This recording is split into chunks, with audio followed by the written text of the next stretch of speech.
right. The Planning and Architecture Review Commission of the City of Glendale is now in session. All rise for the Pledge of Allegiance. I pledge allegiance to the flag of the United States of America and to the republic for which it stands.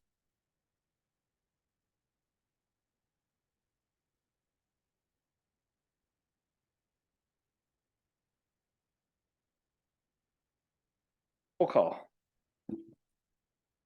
Chairman Mayor Kennedy, Here. Alderman Bailey, Here. Commissioner Seligman, Here. Commissioner Nelson, Here. Commissioner Cohn, Here. and Commissioner Story, Here. Well, or Fernandez, and then the other Story is excused. Yep. Mr. Mayor, we have a quorum. Thank you very much. We had the minutes sent out to us from our meeting held on August the 8th. Can I get a motion to adopt the minutes of our last meeting, please? so moved. Moved by Commissioner Seligman. Is there a second? Second. Second by Commissioner Nelson. Any corrections, any discussion? Hearing none, all those in favor of approving the minutes of our last meeting, say aye. Aye. Opposed, no? Oh, one abstention. Okay, the minutes are approved with everyone voting unanimously except for one abstention from Commissioner Cohn. All right, we have 3 items of new business tonight. The first is discussion and consideration of site architecture review for the replacement of a 2-car detached garage. As the memo indicated, and we used to have an architectural review board. Now things like this that quite a little bit exceed what the ability of staff is to handle come to us. We are working on an ordinance change that would give essentially something like this approval directly to staff.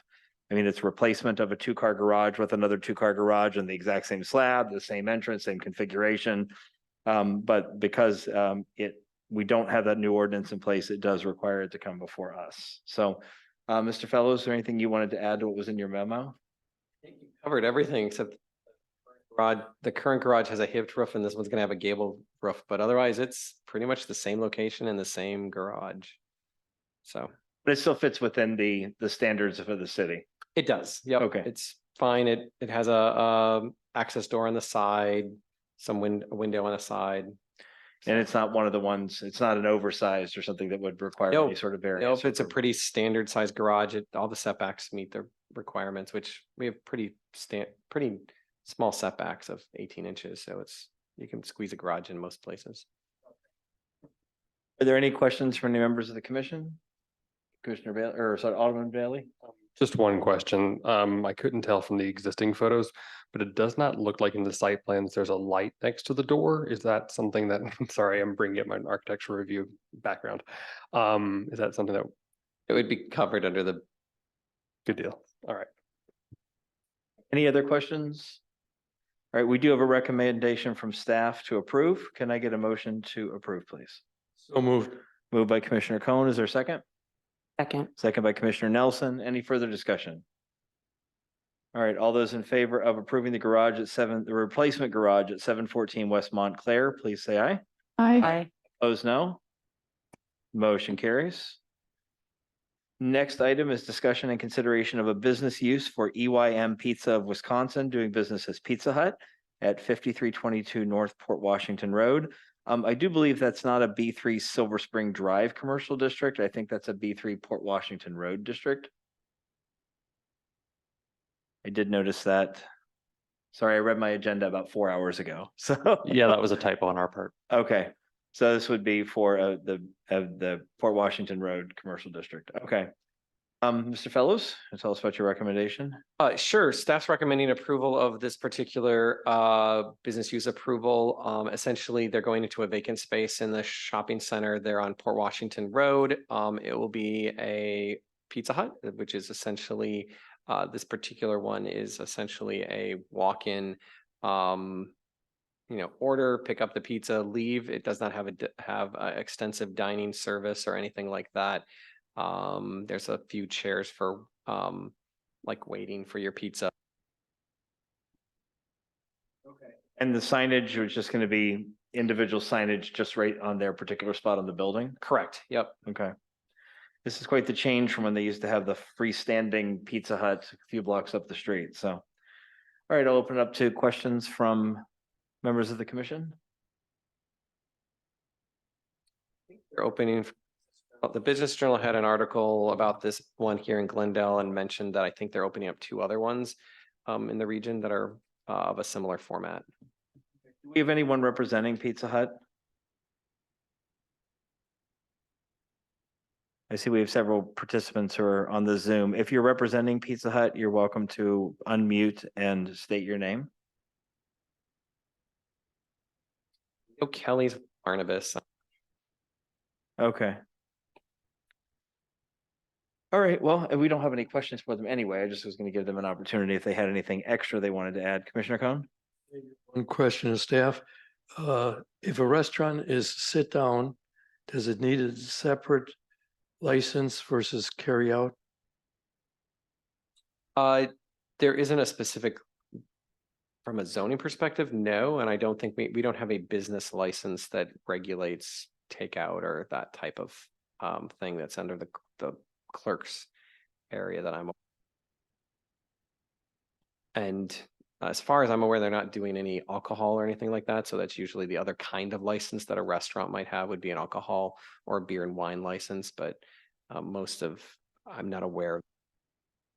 Sorry, I'm not aware of them applying for that within the clerk's office. Any other questions? We do have a recommendation from staff that the Planning and Architecture Review Commission grant a business use approval for EYM Pizza of Wisconsin to do business as Pizza Hut at 5322 North Port Washington Road. Can I get a motion to that effect, please? So moved. Thank you, Alderman Bailey. Is there a second? Second. Seconded by Commissioner Fernandez. Any further discussion? All those in favor of approving the Pizza Hut, please say aye. Aye. Aye. Opposed, no. Motion carries. And our final item for consideration this evening is discussion and consideration of a planned sign program amendment for the commercial building known as the Barnabas Business Center at 4650 North Port Washington Road. Mr. Fellows?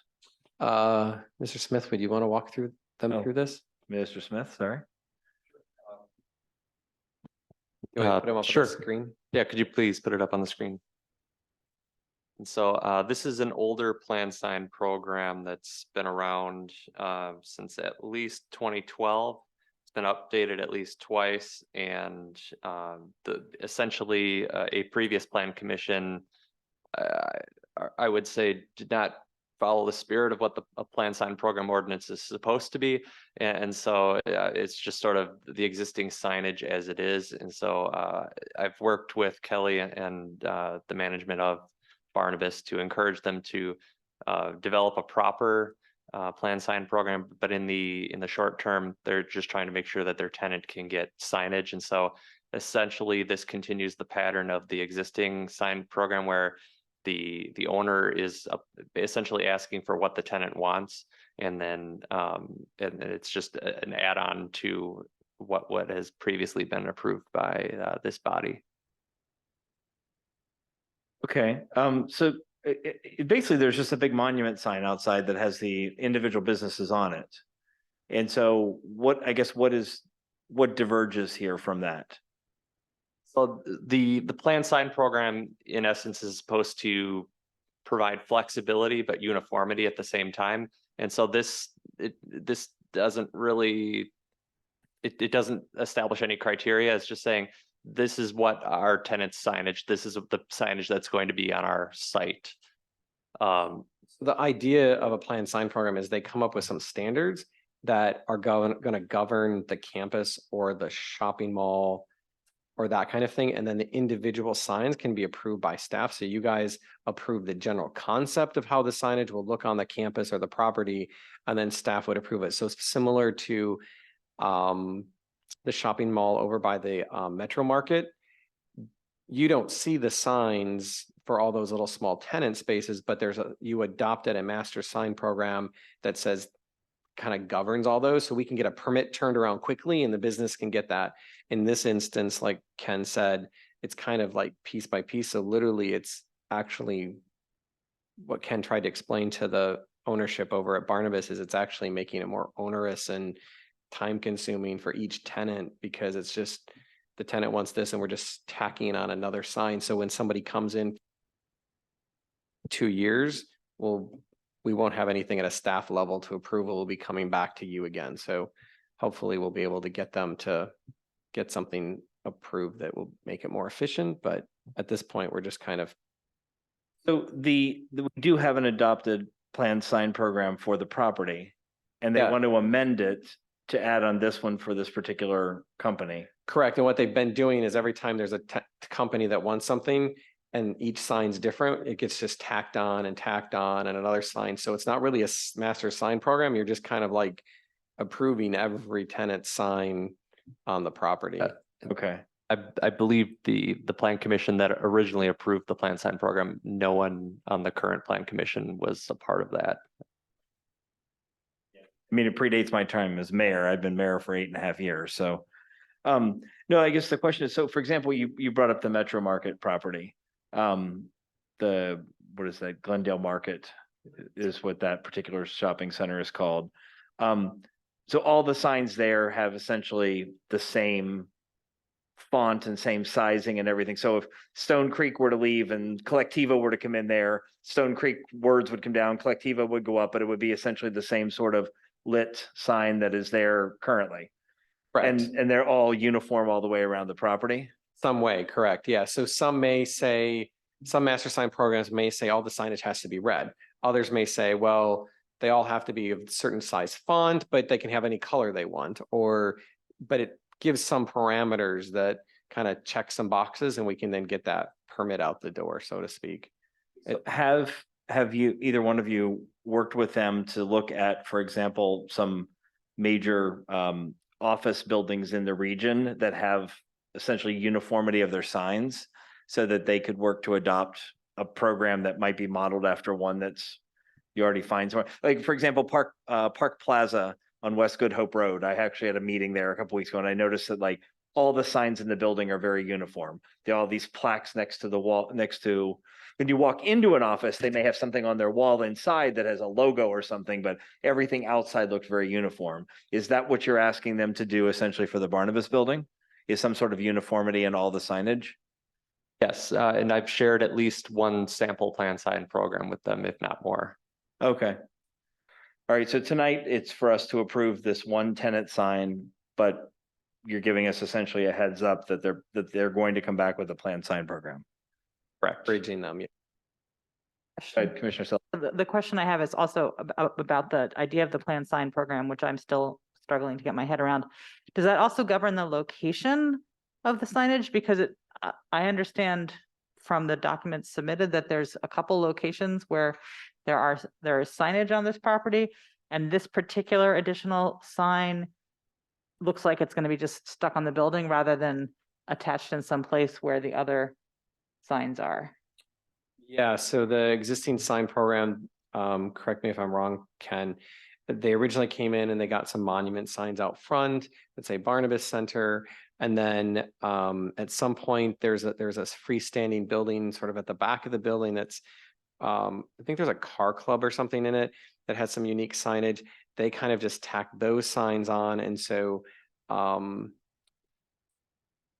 there are signs kind of all over the property and they all look a little different and they're just sort of, yeah, scattered about. So unlike I would call this one more of a campus than it would be a shopping center, but usually in a master sign program, this would, you'd have a map that would identify where the common signage is, where the specific signage is, sort of a campus type plan. And then there would be specifics of they're all going to be box signs with, directions are at the bottom and you can have a logo of a certain size or whatever criteria they may come up with. We don't have specifics that you have to have it a certain way. It's kind of left up to the property owner to design it and have some free artistic and. But it must be in conformity with the ordinances for relating to signs. For example, on page 10 of the PDF, it says Barnabas Amendment to PSP right there. So I thought that they were just going with the sign like what we see in front here. And does that conform, like change 1, does that kind of a sign out front, does that conform with our sign policy, their sign ordinance? where each of the tenants essentially get to put their little logo area in one of the little rectangles.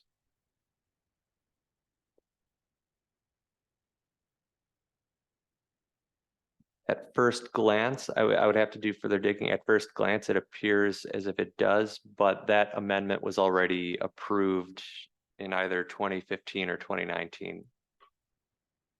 Okay. And so the only object that is up for consideration is the new tenant at the very end of the document. I'm blanking on the name. So what's in your packet is the existing master sign program plus the new one, so you're getting the full scope, both the items that had already been approved plus the new one. Now are they going to be on the monument sign? And are we approving the sign that's hanging on the wall, the picture that's hanging on the wall too? The only thing that you're considering right now is the learn behavioral sign, which would be a wall sign on the exterior. And it looks like it doesn't appear that they're trying to update the monument sign. Okay. We're looking at the one that's page 6. That's correct. Okay. I'm sorry, I really don't understand anymore what we're being asked to approve. So that learn behavioral looks to me like what's on the next page that says WEEP total spectrum. Are those the same thing? Are those different things? I think the learn behavioral signage packet proposal, what's on the screen right now, I think that's just their cover sheet and not the actual sign. WEEP Total Spectrum is to be the new tenant, and that's the sign we're being asked to approve, and it would be put on the building outside in the location indicated on the front elevation. Correct. That's the only thing that's new in this, or is that also that changes on page 10 also something we're considering here? So Or are those old? those are old. Those were approved in 2019. So starting with page 9 going forward was the amendment from 2019. Okay, So that everything beyond this page 9 on the PDF is just backup information for you to know what was approved prior. thank you. So the presentation of this is actually as confusing as the array of signs is what I'm feeling. Yeah. Go back Commissioner to, Conga. I'm sorry, if we go back to 6 and you're looking at that new sign they're putting up, what sign is that to the right of the door? This, No, that's, right of the door. this, That indicates that that's where the pipe is for the fire right below it. yeah, that's the Okay, fire no, department standpipe. Boot up, I see it. Yeah. All right, so we have a recommendation from staff that we approve this particular sign for WEEP Total Spectrum. And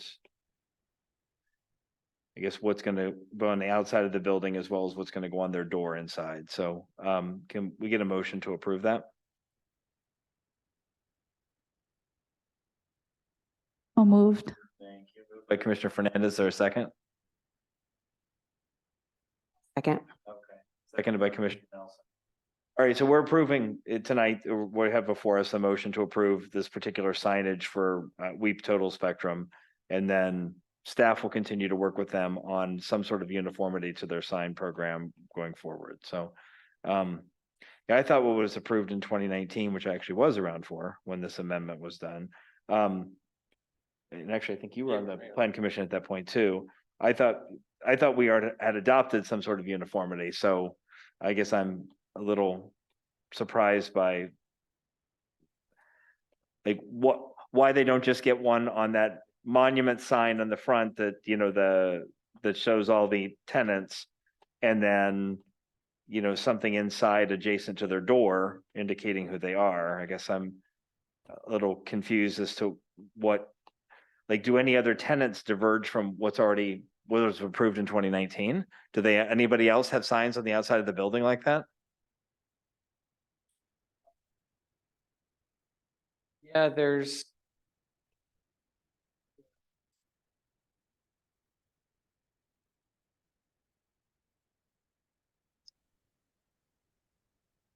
This is Kelly from the Barnabas Business Center.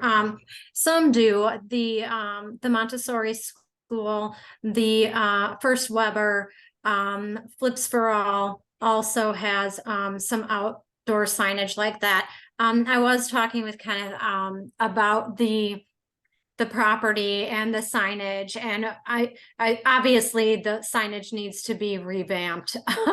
So I was going to put together a more comprehensive, more uniform plan, maybe see how you have like the black outlining around some of those signage. Maybe that's something that'll keep it more uniform and make it look standardized.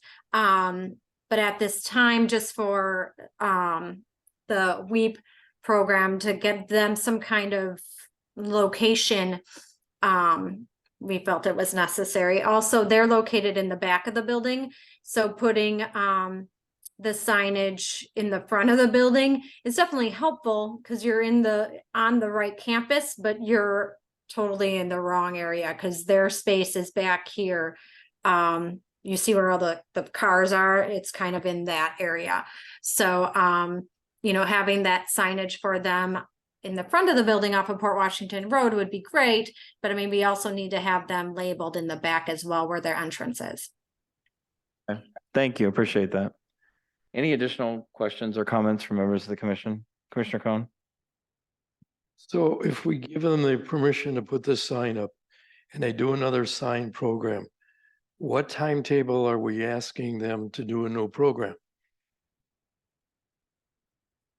There's not really anything that we could require them to do a new program, except for that I think they should just be prepared the next time they have a tenant who wants to put up a sign. They should probably have that kind of put together by it. And if they actually, I guess I would encourage them to do it sooner rather than later, because when they have that next new tenant, we could probably turn the sign permit around in 3 to 5 days, depending on how the season that we're in, you know, January, probably 3 days, May, it's probably going to be 5.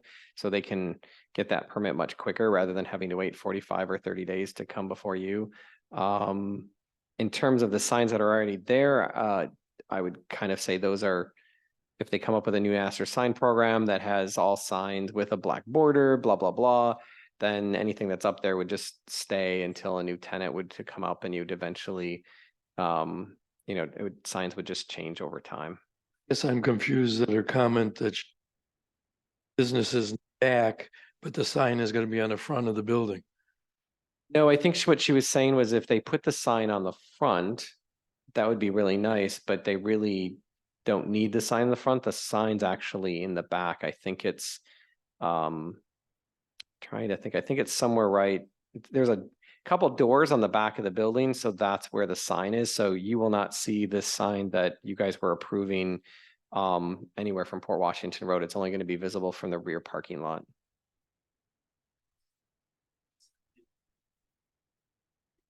If Kelly could answer the question, I thought she said that this business is in the back, but the sign's in the front. No, the sign will not be in the front. The sign will be in the back where the entrance is. That's why it's not. Yeah. Thank you. All right, any further comments or questions? Any further discussion? We do have a motion and a second. Okay, all those in favor of approving the sign for WEEP Total Spectrum, please say aye. Aye. Opposed, no? All right, the motion carries. The sign is approved. All right. Back to our agenda.